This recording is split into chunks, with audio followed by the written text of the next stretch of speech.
Do some deck feedback. Spice has a deck. What you got, Spice?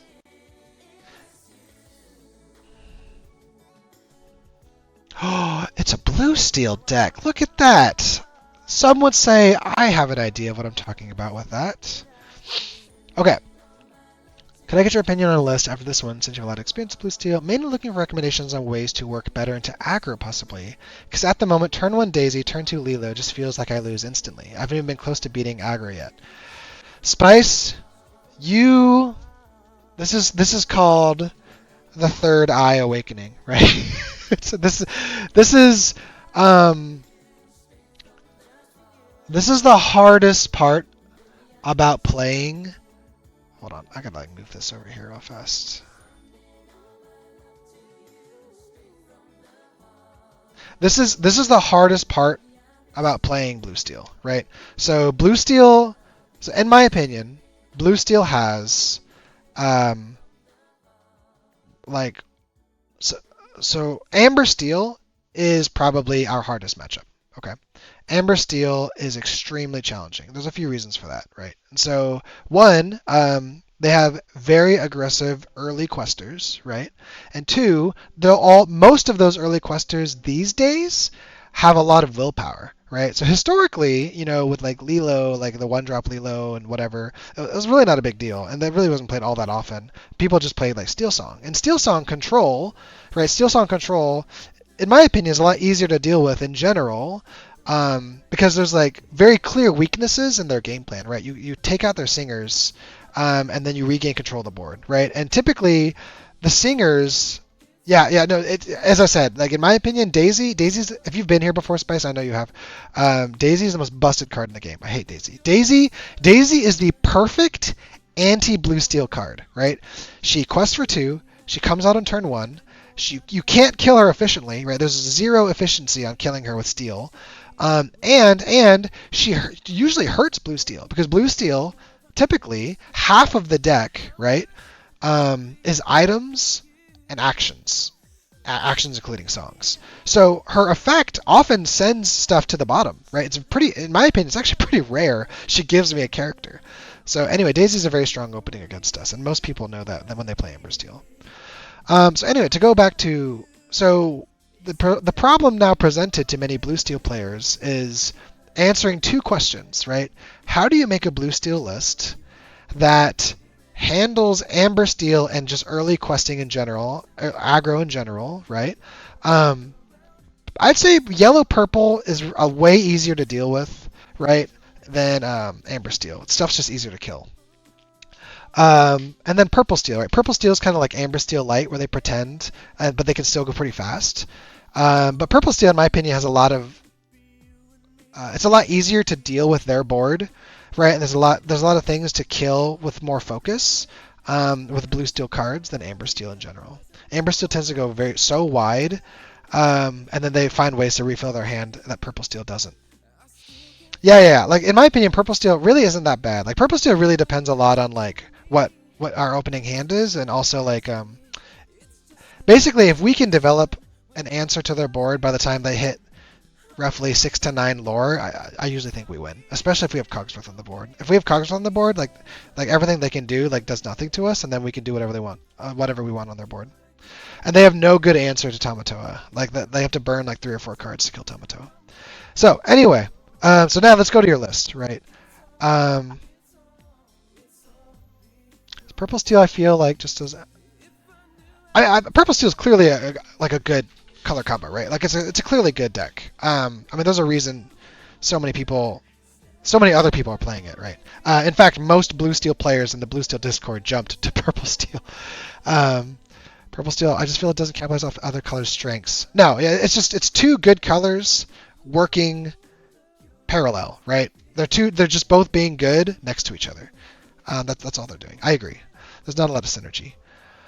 Okay, so looking at your list, right? So thinking out of blue steel, I guess I don't talk about actually like putting together blue steel decks much. And if you want me to turn off the music while I'm analyzing, just let me know, guys. Otherwise, I'll leave the music on just as a groove, as a bop. So when I'm thinking about, here, let me pull up Paint.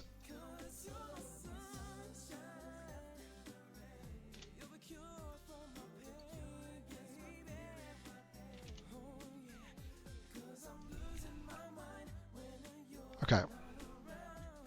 So when I think of blue steel, right, there's a few things I think about when I'm putting together a deck, right? So number one, right, this is where you have to kind of start, win condition, right? How do you plan to win the game? Okay. There's typically two, right? So when you think of win condition, there's a few like pretty clear. What is going on with this? Are you okay, Paint?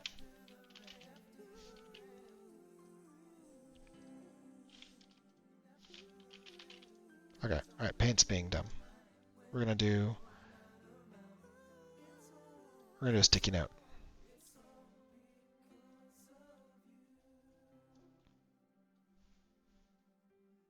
Okay. So one, win condition. Okay. Make this bigger. I guess not. Can you guys see that font okay? Is that okay? Can I get a confirmation? Is that too small or is that okay? Okay, yeah, go and update it. I'll refresh.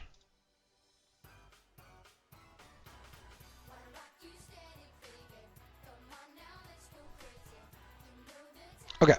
So when you're putting together a blue steel build, right, and this is how I think about it, you know, like let me put the caveat. I'm not a pro, right? I've not gone to a Disney Lorcana challenge yet. I've not won a set champs, right? So let me just put all those out there. You know, in full humility, hey, there's RMB. What are you doing here, RMB? What the heck? You should be asleep. What's going on here? So I say all that in full humility, right? However, I do think I'm a pretty good player. I'd say like maybe above average at the very least. You know, I think I'm actually quite skilled. And then you know, I do feel like I am very, very, very familiar with the field and what the options available and the things that are all the information with it. I'm not like the greatest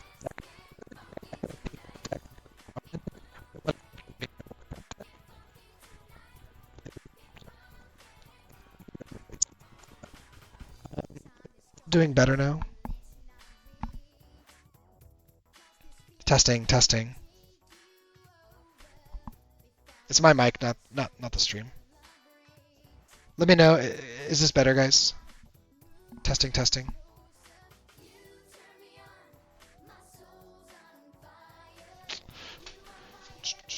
Good. Okay. Thanks, RB. So yeah. So I do consider myself like I've at least earned to have like some sort of opinion on blue steels. So anyway, so the way I think about when I'm putting together a blue... Okay, here's the new deck. Sure.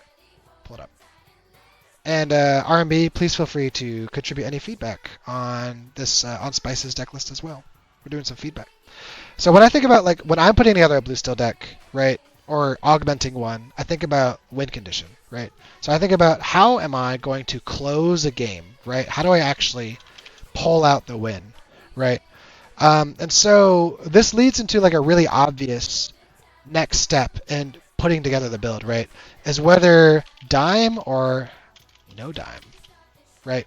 So Lucky Dime is one of the strongest cards we have access to that many of the other meta decks don't, right? Because it's either too hard to reach or too inefficient, right? Like there's just not a lot of other characters that synergize with Dime like Tamatoa. So which then leads to the follow-up, right? Tamatoa, Ariel, neither, right? So this is like the one of the first decisions in my opinion that a blue steel build needs to make, right? Because the reasonable follow-up to this, right? If you're not going to do Dime, right? Are you doing Gantus, right? Are you going wide, meaning that you kind of are expecting to play off of it? This is kind of more older school blue steel style, right? Where you build your board gradually, but it's full of like massive characters that are just so hard to kill and they can all sing, right? And you kind of just quest progressively while you're controlling. Basically, you're playing kind of like a steel song in many ways, right? So kind of like gradual questing, right? And then kind of like early pressure, right? So like really abusing Shmees, maybe Calhouns, etc., etc. So this is like things you need to really think about. And then number 2, and we'll get to the specifics of your list in just a second. I'm just kind of creating a structure. So number 2 then is like consistency, right? And here is, I think about like draw engine, ramp engine, right? And then so draw engine, ramp engine, right? And then 3, right? I think about control. Okay. So how are you going to manipulate your opponent's board, right? And then the obvious ones are characters, actions, songs, right? Okay. And so these are kind of like the main triad for me when I think about I'm putting together a blue steel deck. And answering the first question helps answer the next 2, right? So glancing at this list immediately, right, I see Tamatoa. And I see, right, so that's clearly a win condition, as is Aerial, right? In fact, you run 2 Aerials and 3 Tamatoas, right? So one of the first things I notice is the lack of Fishbone. And so, you know, I'd be curious to hear your opinion on that. In my opinion, Fishbone is one of our best cards, even if it's harder to use these days, because skipping a turn to not apply heavy pressure, whether it's with a character or like a, you know, whatever, or like, you know, playing ramp plus character, right? So playing Azurite Seas plus like another 2-drop on turn 3. In my opinion, Fishbone is still such a powerful, unique card to us that no other deck has and no other deck can abuse as well as us, that I think foregoing it, unless you are clearly not utilizing it in your build, is usually, I would not recommend that, right? And so typically, if you're going to be running multiple Tamatoas and multiple Aerials, right, for your win condition, which I would say you are, I would go with the golden 14, right? So I would do 4 times Pops, 4 times Fortispheres, 4 times Quill, 2 times Dime. Some people are trying 1 Dime. In my opinion, I think 1 Dime, I prefer 2 Dime, just admittedly, right? And I think 2 Dime, the amount of games where I needed it and I didn't find it, or the amount of games where I needed it and found it, outweighs the amount of games where it bricked my hand. So and I've won many games playing both Dimes against Ruby Sapphire, because of how they play with Hideaway, right? And so, but you know, 1 Dime is a totally reasonable plan. In my opinion, it takes a higher level of skill to do 1 Dime. You really, really, really have to think many turns ahead on when you play the Dime, and you can basically inking the Dime feels absolutely terrible, right? I haven't considered Quill, to be honest. I just haven't tried it since I've been playing too long. Yeah. So Fishbone Quill is just so powerful and synergizes extremely well with the rest of the deck. So this is like, right, so this is 14 cards. This is like the golden 14. This is like the staple item package that typically comes with Blue Steel, right? And so if you're running this, right, so this, you're typically running Tamatoas and Aerials, right? So now, yes, yeah. So now let's go to, so we'll start with the easy stuff, right? So that's items, right? So I would change items like that. So now we get to like the location, right? So that's really interesting. Many people do play McDucks. In my opinion, if you're going to utilize locations like McDucks to apply that kind of pressure, right, you're probably less likely to really optimize an item build anyway. Because one, there's just, it's kind of awkward when to choose you're going to play the McDuck, right? It shares a turn with Hiram, right? And if you want to play the turn after Hiram, you really give up a lot of the board presence, right? So let's say like you ramp, you play Hiram to start your draw, and you're thinking about, well, what am I going to play after Hiram, right? And so typically after Hiram, when I think of like I've established my draw, whether it's Hiram or in my workshop build like workshop or both, the next turn, right, is like pressure, right? So like in an ideal setup, again, RMB, correct me, you provide feedback on your own, like what you would recommend. But in an ideal setup, where's my camera? 1 second, I'm gonna turn on my other cam. There it is, right? So here's my hand, right? So like turn 1, right? This is like Popsicle or Fortisphere. This is establishing your item. Some people run Captain Hooks. I think that's fine.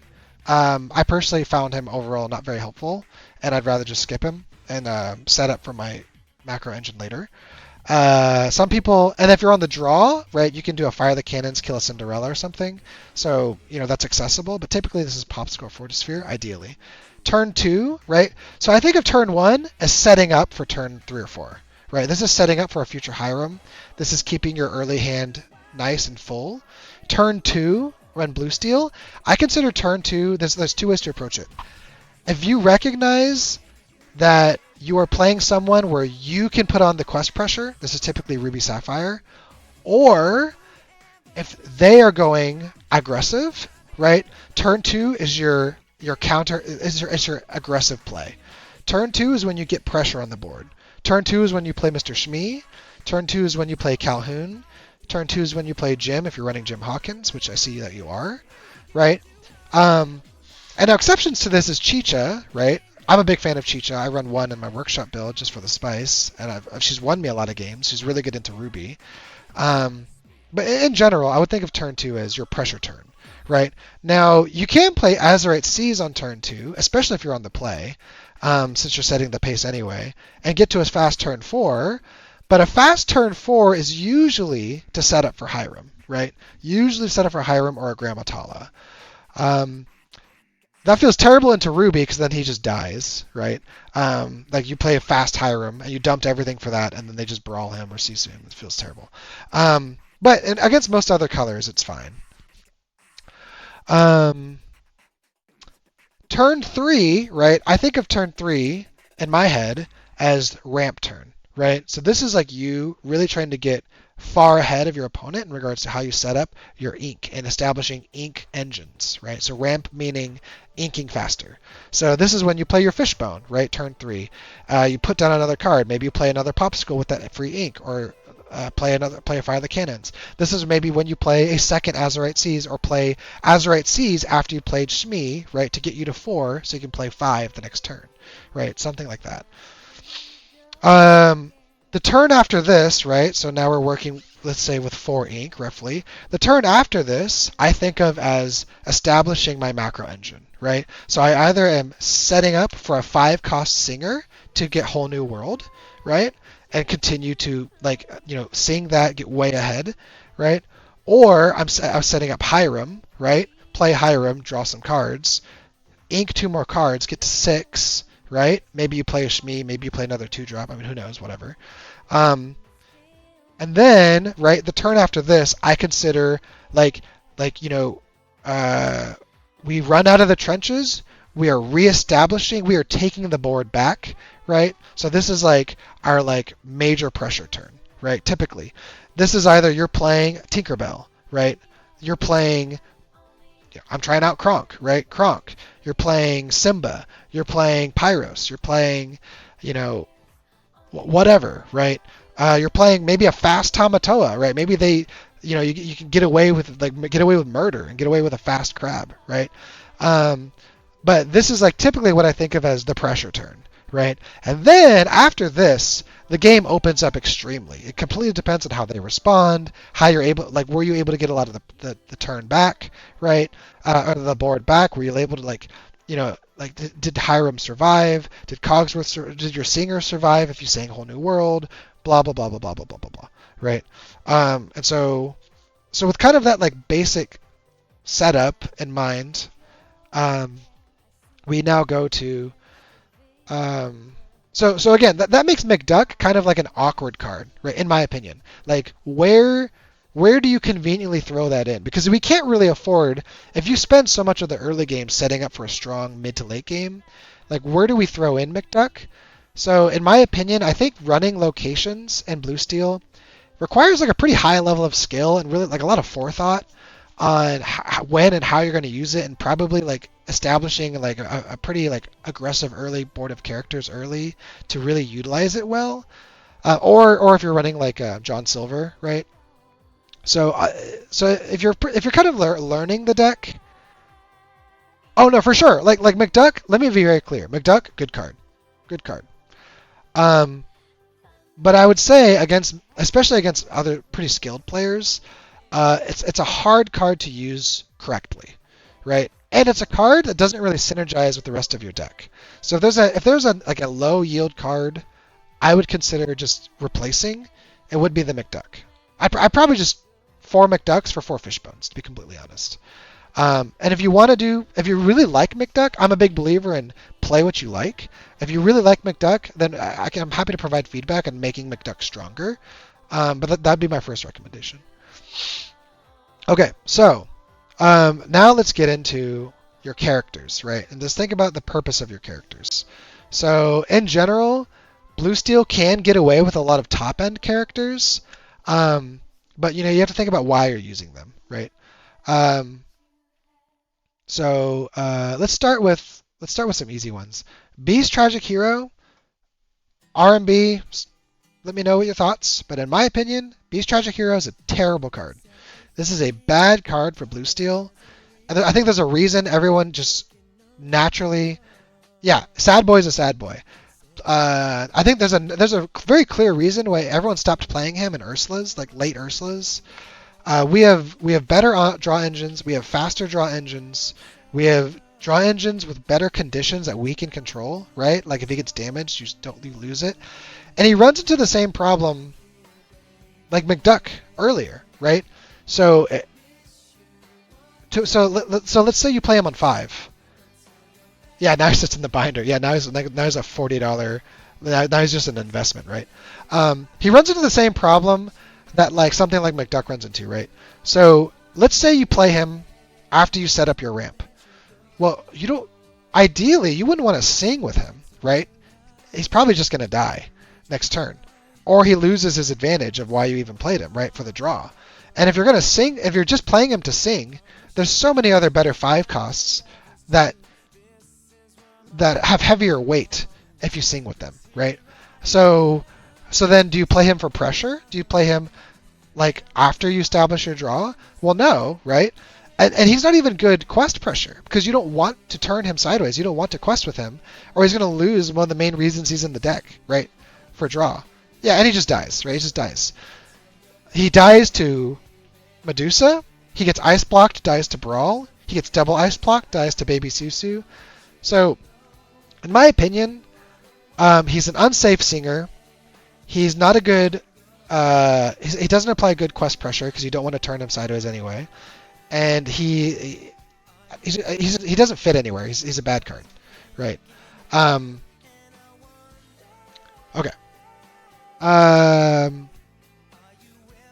So I see that you're running 4 Tippos, 4 Sails, right, instead of the Fishbone. So again, this goes back to win condition, right? If you're going to use Tamatoas and if you're going to use Aerials, in my opinion, I would just replace the 4 Tippos with 4 Sails, right? Or I'm sorry, 4 Fishbones. You're running 17 Uninkables. We can maybe fix that here.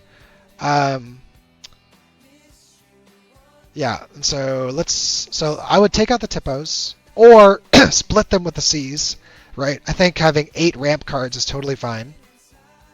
Like 4 Fishbones and then 4 of Cs or 2 of Tippos, 2 of Cs or whatever. Some people do more. I think that's excessive because the downside to Tippo is that he is a terrible, terrible top deck card, right? Like later in the game, he's just like the worst card to draw. At least Sail, if you draw it later in the game, continues looking for answers. But Tippo, and in fact, I hate this about Tippo so much, I've just like stopped using him in most of my decks, unless I'm running 17 plus Uninkables. And even then, I would only run 1 or 2. Like he just feels terrible. Especially because we don't really play 1 jump ahead. So I would take out the Tippos. In fact, this makes this easy. I would replace the 4 McDucks with Fishbone Quill. I would replace the 4 Tippos with 4 Shmees. I would utilize Mr. Shmee. And I can explain more why. So now let's get back to your original question, right? You're struggling with Amber Steel specifically, but aggro in general. How do you change this list to better accommodate that, right? And really, this is the This is the question every blue steel player is trying to deal with.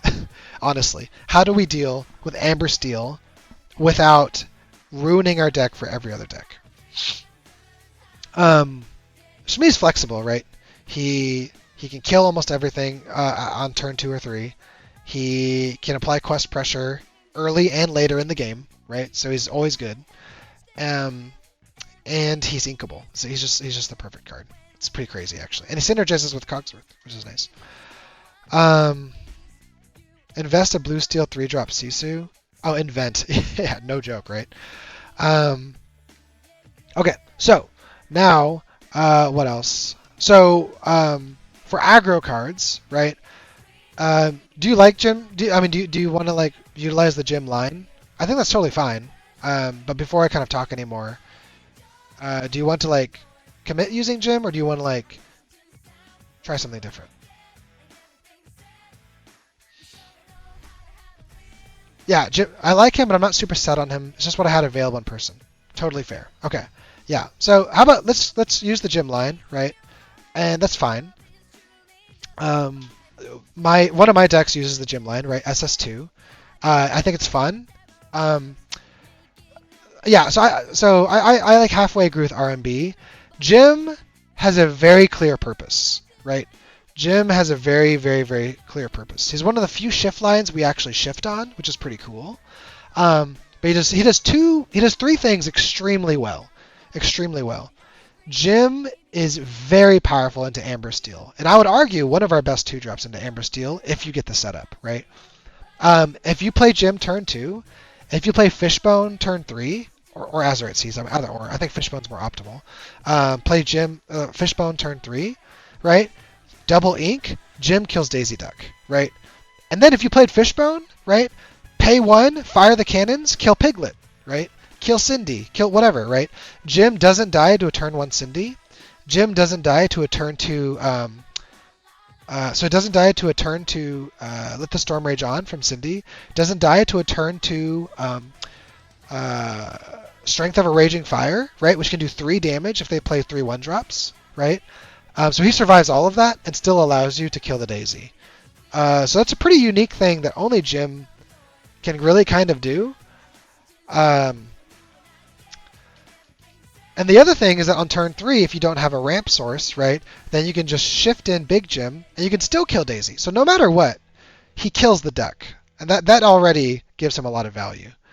The other nice thing is that, against Ruby on the play, actually pretty good, right? Because you can sing Whole New World really early and ruin their hand if you would care to do so, right? Like I've had in my SS2 line, that's how I often beat Ruby Sapphire. Like I'll shift him on 3, quest for 2, establish Fishbone on turn 4, and then sing Whole New World, and then just they'll play Hiram. I'll let them play Hiram. They draw 2 more cards, and I just dump it all. So yes, downside is he is a flint trigger, which is why I clarified. He's specifically good against Ruby if you're on the play. If you're on the play.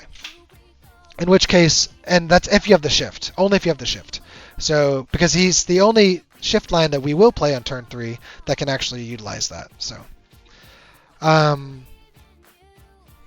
anyway, the major downsides to Jim, and RMB's already hinted at this. He on the draw, absolute dog against Ruby. Terrible. He lets Flynn Rider trigger for free, right? He doesn't apply any quest pressure. He dies to Sisu, which is just hilarious. He dies to Brawl, right? So this is all early game too. I'm sorry. One more advantage to Jim before I move on to his downsides. He's a great location killer. Right? He applies a lot of pressure on locations. So anyway, he is a terrible top deck, right? So similar to Tippo, later in the game, he just feels absolutely terrible to draw. In fact, like basically past turn 2 or 3, when I draw him, he's just instant ink, like just straight into the ink. So at least he's inkable, right? But he's a terrible top deck in a top deck war, which feels pretty bad. Yeah, exactly. So what I've done in my SS2 build is that I've reduced the 2-drop to 3, and I've reduced the shift to 2. That's felt like the right number. that feels like high enough to where you can fish for him in your opening hands, right? But not high enough to where it feels like you're filling your deck with garbage cards. I do think 4 felt bad, and 3 of the shift also felt bad. So I would do 3 and 4 and 2. Hiram is an easy 4. He's one of our best cards, right? There's no real explanation for that. Aerial Treasure Collector, you know, there's multiple people. Some people play 1. Some people play 2. Actually, I think most people play 2. Some people play 3. I play 1, right? And that's just unique to how So in my SS2 build, I play 2. In my workshop build, I play 1. And that's because the way the draw engines work in that, it's pretty easy to find her.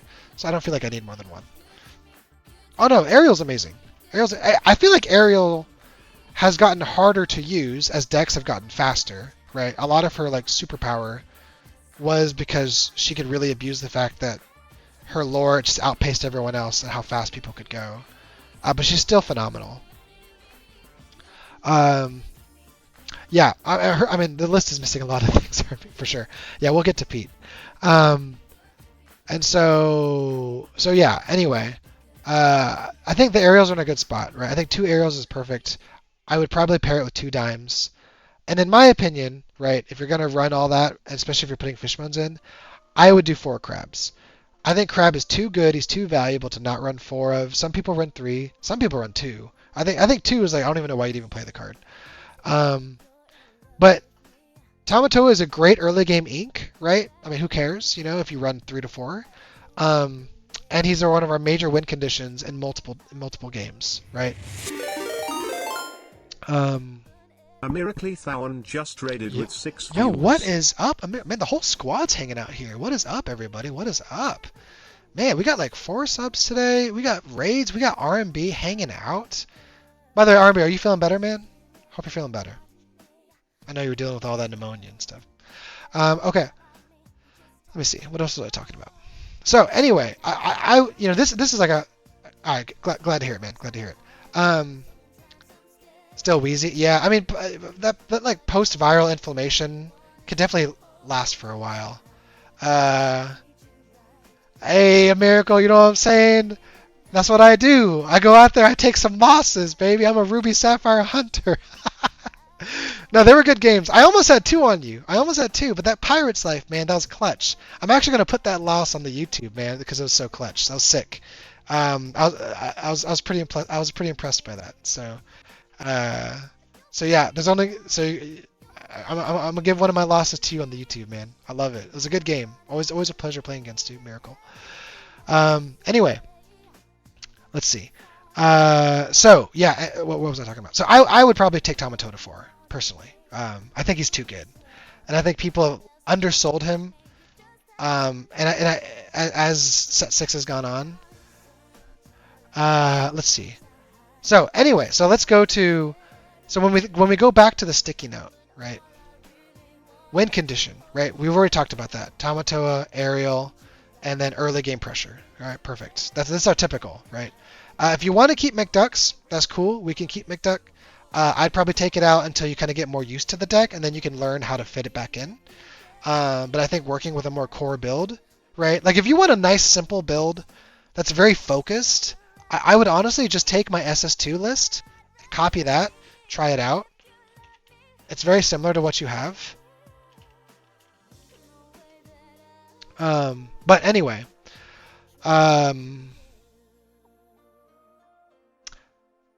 so I would probably trade out the 4 Tippos for 4 Shmees, right? That gives you like 8 solid 2-drops on top of the sales that you can play for 2-drops. That's 12 great 2-drop options. So Grammatol is interesting, and I know RMB, you've been testing Tala lately, I think. In my opinion, I think Tala is a good card. I think Tala also has a better spot in the current meta in helping to deal with aggro while also maintaining card draw and consistency. I personally am not super sold on her quite yet. I am hoping to test her soon in like probably this upcoming week. But you know, I'm getting lower on her again. Yeah, so the big downsides to me, and RMB, let me know what you found in testing. But the big downsides to Tala is that, dude, unironically, bro, I was gonna play Scrooge as well. I think Scrooge is kind of goated. I think Scrooge is a tool we've not utilized, but we have to beat. It's just a matter of what uninkables do we take out. But anyway, um, biggest issue with Tala, right, is that as soon as she turns sideways, she dies, right, and she doesn't apply any quest pressure. So Hiram at 8 2 drop ramp into Scrooge. Oh, that's so funny. um, so Hiram, right, when he quests, pops a card, draws more cards, right? It's actually kind of hard to kill Hiram. Like Ruby kills Hiram easily, right? That's whatever. We just accept that. But every other deck kind of struggles with Hiram. They have to actually like spend a lot of their turn dealing with Hiram. So many decks, especially like Amber Steel, tends to ignore Hiram. Now the downside is that we rarely get to play Hiram into Amber Steel because we're dealing with their board so often. But if we get Hiram on against Amber Steel, they kind of just ignore him, right? It's just not worth it. It takes too much to deal with Hiram, unless they have multiple Calhouns set up. But Grandma she just dies, right? She dies to like a Strength of Raging Fire pretty easily. She'll like die to like a fox. She'll die to a snake. She'll die to a Pete. She'll die to a Calhoun. So you only really get so on the one side she applies good pressure if you're not using her, right? Like you just hold her readied and maybe she kills like a Piglet or Shmee or something. But she kind of feels like a bad card in that she's kind of meant to like get you into later in the game, right? So that's my big issue with her, and that works in Ruby Sapphire because Ruby Sapphire has super efficient removal, right? They have massive board clears. They have the ability to remove such big targets pretty easily, and so the Grandma simply just is another tool to get to that late game. Our late game, we have to be a little bit more creative on our removal, right? We have to do math, right? Which I know those poor Ruby Sapphire players struggle with. And we have to use more characters. And so Grandma, I think, does that less efficiently than Hiram, does it less safely than Hiram. And her only real trade-off is that she's another singer, right? So she can sing. That's nice, right? For sure. And she hits for 3, right? And so, I don't know. To me, again, while you're practicing the deck, I would probably take out Grandma and keep it a little bit more focused and simple. Similarly, I would take out the How Far All Goes, right? It's ultimately unnecessary. So when you think about uninkables in a blue steel deck, they're just so valuable. They're way too valuable, and so every uninkable has to really earn its weight. And How Far I'll Go, if you have your Hirams, if you play Whole New World or if you don't, and if you have your Fishbones and if you have your Azurite Seas, it's kind of it's doing something that you already have, right? You already have your draw and ramp engines. How Far I'll Go doesn't go fast enough to justify keeping it in my opinion, right? It's a slow, steady macro improvement on your turn, and which again works really well in my opinion in Ruby Sapphire because all they care about is getting to the late game and just like dropping big bombs. But we have to kind of be more gradual in our approach, typically. There's definitely builds that have used this. I think most of them struggle. I think most of them end up failing, and I think most people end up taking this out. The other thing is that this is a vulnerable to Ursula, but doesn't have the same risk payoff as like Whole New World, right? Like Whole New World resets and gives you a whole new fresh card of hands, and so that's worth risking if Ursula is prowling around trying to steal your songs. So okay, so the 2 Arthur. I would recommend going if you want to play Arthur. I love Arthur. I'm a huge Arthur fan. I think Arthur's one of the funnest, most powerful cards in the game. Um, I would only do 1. And if you're gonna run Arthur, yes, Arthur, my beloved. I agree. Shout out to the dude that cut me in the supercharger. Jeez, Brian, calm down. Um, and so if you're gonna run Arthur, I would consider running Pyros, maybe one or two, as really cool pressure cards. Um, but even if you don't, Arthur works really well with Tinkerbell, so it's fine. Um, but this is a fun, cheap card that synergizes incredibly with Arthur. So anyway, I'd consider maybe tossing one or two. I have one or two in my decks. One Pyros just has won me so many games. I mean, just earlier today against Ruby Sapphire. He ended up clutching it out. Well, almost clutched it out. I think I lost that game, but it wasn't because of Pyros. Okay. Let me see. Four Tinkerbells is good. She's one of our main pressure points. One Simba, that's totally fine. I run two in my workshop build. I run one in my SS2 build. Simba was better last set, I think, but I still think he's extremely valuable. He's such a huge body, and very few decks can get rid of him efficiently. And he does all the things Tinkerbell does, but sticks on the board easier. And if you have Cogsworth on the field, he's just invincible, right? Um, so, so the Hideaway, I'm not gonna say it's a bad card. I think it's a card we don't really need, right? So we're like the only card, or we're like the only deck playing items, except for Ruby Sapphire. And Ruby Sapphire's items are less explosive than ours typically, and so it's really just meant to get rid of a dime against Ruby Sapphire or locations. But not many people are running locations right now, and a lot of our steel cards are such big bodies that, especially Jim, right? Dealing with locations is already really easy in this deck. So I'd probably just take these out. I don't think you need the hideaways. Um, so if one of your big issues is against aggro, I would consider it's ink fodder most of the time. Exactly. And a really good way to assess your own deck, if you ink a card 90% of the time, it probably needs to be replaced, right? That's a good way to think about cards. That's how I change cards out a lot. Other cards. So we're getting rid of Tippos. We're getting rid of Hideaway. I would probably get rid of How Far I'll Go, right? Three Zeus is a lot. I'd probably go to two. So if you want to help deal with aggro, these are some cards I'd consider, right? So I would consider Grab Your Sword. So many people keep trying to get away from this card, but we keep going back because we need it. Sing 5, deal 2 damage to everything, right? So even if you hard cast this against Amber Steel, right, you're killing Piglets, you're killing Cindy's, Daisies survive, right? You're making Lawrence worthless. Still valuable. You have to be smart about how you play it against Amber Steel. This card single-handedly just beats green purple, kills kills bonsais, kills Chernobygs, kills brooms, kills Diablos, kills Merfolk. Like this card is just the bane of green purple. It is okay against purple steel. It's like okay. It's not great though. I would consider Calhoun, right?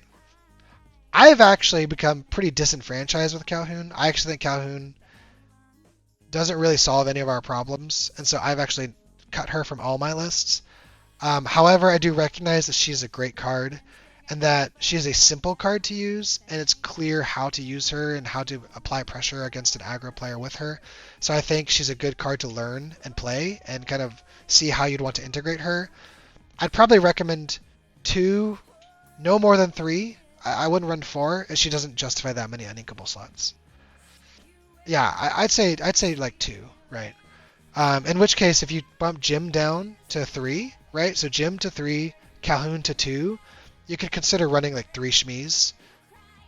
Or like 4 Shmies, whatever. But I'd probably keep that around 10. Yes, also a baddie. I'd also consider this card helps a lot against aggro as well. So you're running 3 Fire the Cannons, right? I'd maybe bump that down to 1 or 2, and I'd replace like 1 or 2 of them with Twin Fire.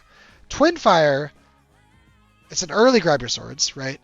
This card, yes. Word about Uninkable, for sure. I would try to aim for 14 to 16 Uninkables. That's your number, right? And that's balanced by, most of that's going to be songs and actions, right? and two is dedicated to your dimes, right? So I'd think about one or two twin fires, right? Um, and then what was the last card I was thinking about for aggro? I forget. I think that was the big three. So now the other big decision, right, is do you play Whole New World or do you not? Okay. Um, I do think when you play a Whole New World in Blue Steel, it actually does take a fair bit of skill and practice. I think early in my playing, I really had no idea what I was doing, and I actually nicked Whole New World because I just kept feeling like it was losing me games. I've definitely learned a lot on how to use it and play it. So I think it does take just practicing and kind of someone teaching you kind of like when you Whole New World and why and how you're getting advantage out of it, all that stuff. Yeah, it takes a lot of practice. So if you want to not run Whole New World, that's totally fine. If you're not going to run a Whole New World, I do think you need another draw engine to supplement the Hiram. In which case, we could consider keeping a couple of the How Far I'll Goes and the Talas. Or, right, tossing in a couple Cheeches. That would be my recommendation if you're not going to play a Whole New World. I think, in general, I think most Blue Steel builds, you need at least 2 draw engines. In my workshop build, I run 4, but that's because it's my work of passion. So anyway, that's a lot of the criticism I would say I would provide. One Let It Go is fine. I typically run 2 in all my decks. It's our best answer for a lot of big bodies that no other deck has real access to, right? So it gets rid of Tamatoa, gets rid of Shark, gets rid of Big Elsa, gets rid of, you just say goodbye. Here's your ink. Get rid of that character. So, and I think Hades is fine too. I think most people have agreed that Hades has a harder time justifying his uninkable slot compared to other things, other ways we can answer boards. I love Hades. I've had to take him out of both of my decks though. I basically had to replace him with Zeus's. Zeus's have they're a little more flexible in the current meta. I found it harder to reach Hades to answer some of the problems I needed to answer fast enough. So that's the reason I took Hades out. He's a great card though. So that's a lot of my feedback. I hope that was helpful. I know I said a lot of extra stuff. I think I kind of went on a lot of Blue Steel tangents. I hope this was illuminating for you or helpful in any way. If anyone else found this helpful, I'm happy to do more analyses videos like this for other decks as well. I know other decks on an okay level. Not nearly as well as Blue Steel, but I am familiar with most other decks. And then, as I said, Spice, if you want like some builds to base off of, right, feel free to copy like my SS2 build. I think it's a pretty good standard build, and it's a good teaching build for kind of establishing the fundamentals of Blue Steel.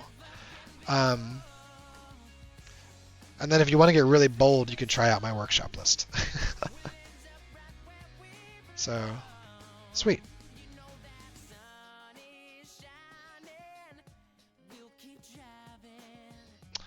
Okay. All right. Let's Man, it is late. I'm gonna do one more game. We'll end with a game. Yeah, thanks for sharing the deck. That was fun. I appreciate that. If people want more analyses videos like that on the YouTube, let me know. Or like a breakdown Blue Steel, whatever.